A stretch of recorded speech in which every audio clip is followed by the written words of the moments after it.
Assalamu alaikum, fam. Hope you're doing well. So I'm reading Surah Al-Araf, and I'm reading 105 through 116. Now let me just read some things to you real quick. The chief said of the people of Fir'aun, Pharaoh said, "This is indeed a well-versed sorcerer." 112. They will bring to you all well-versed sorcerers. 114. He said, "Yes, and moreover you will in that case be of the nearest to me." And then 116. He, Musa Moses, said, "Throw you first." So then they threw. They bewitched the eyes of the people and struck terror into them, and they displayed great magic. So notice this. This acknowledges that there are people who have this ability to create these sort of vast illusions, these sorcerers.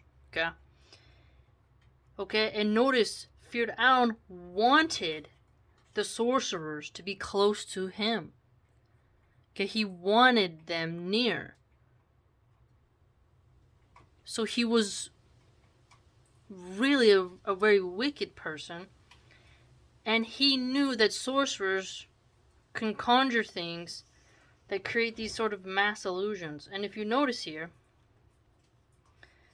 Musa Moses, he is choosing the creator of the cosmos. Fir'aun is choosing sorcerers, right?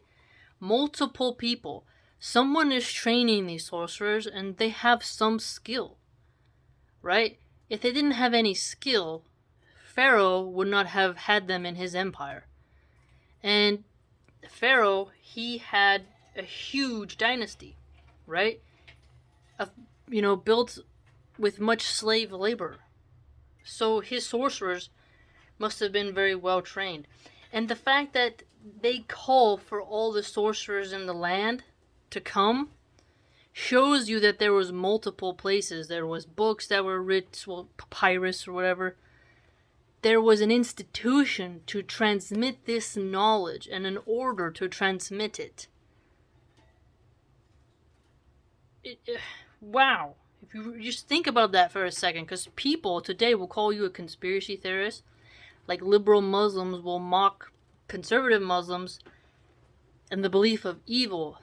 Like liberal Muslims will believe in the devil, but when you point out satanic agendas or occultist agendas, they seem to kind of make fun of it and poke fun of it. But here, when Musa Moses was encountering Fir'aun, he had a battle, which means that they were able to conjure and do things. And notice how it says they bewitched the eyes of the people. So they had an ability to manipulate the human eye. Okay? And that is very, very potent because vision distorts everything, because our eyes are like the mirrors to our soul, and they'll reflect our consciousness and our values, and what we see has a huge impact on us. So the sorcerers went for people's eyes. It wasn't just the hearing and their taste and their physical body, but they made sure to create things that the eyes would absorb and be affected by. Think about that. And it says, struck terror into them and displayed great magic. Terror. So the sorcerers were excellent at causing people to feel terror, to feel afraid, to feel scared. And that was one of their skills. So the dark arts, they were excellent at making people afraid. Think about that. So they trained each other on how to make humans afraid.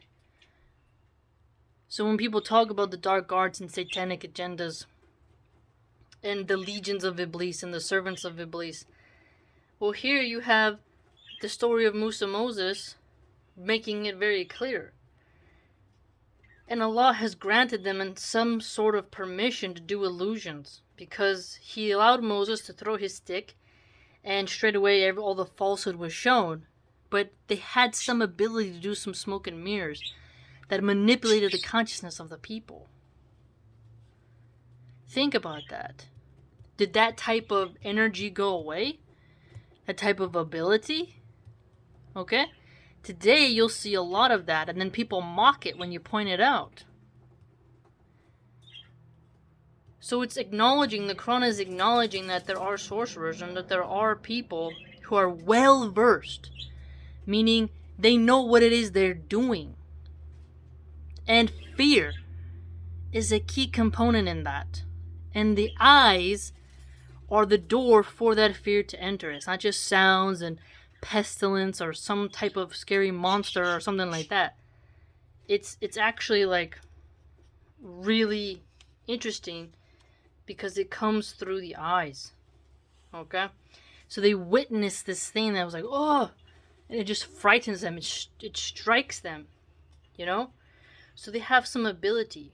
So it really makes you think, who were these people? And yes, they submitted in the end, right? Some of them. But it doesn't tell us what happened to that knowledge. Okay? And it's just quite interesting. What makes you wonder, what were these sorcerers telling Fir'aun? What was the culture like that Allah, He severely wanted to destroy them? Because remember, we look at Fir'aun and we see how stubborn he is, how sealed his heart is, right? And we see that he wanted to reward sorcerers for their behavior. So he must have known, you know, how they were, how the culture was. So the Egyptians did like a form of magic, right? In their religion. Really makes you think. And you analyze it all. Very interesting. Very interesting. What do you think, fam?